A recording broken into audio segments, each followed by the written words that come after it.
In February 1959, 9 experienced hikers began a winter expedition into the Ural Mountains.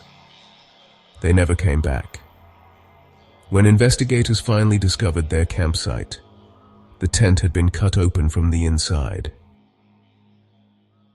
The group were young, experienced hikers from the Soviet Union. Their leader was a 23-year-old engineering student named Igor Dyatlov. The journey was meant to be difficult, but every member of the group was trained for extreme winter conditions.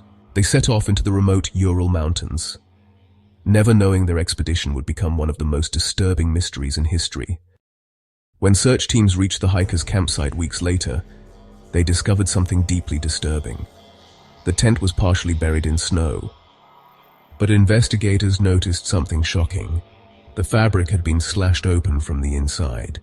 It appeared the hikers had fled the tent in panic.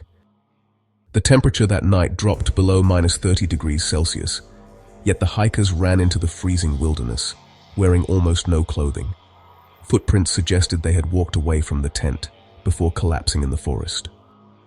In the weeks that followed, search teams began finding the bodies.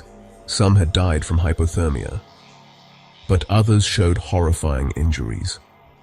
One victim had a crushed skull.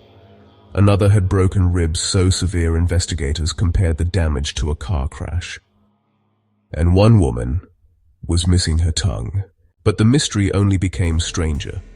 Some of the hikers' clothing tested positive for radiation, and several witnesses reported seeing strange glowing lights in the sky the same night. After months of investigation, Soviet authorities officially closed the case.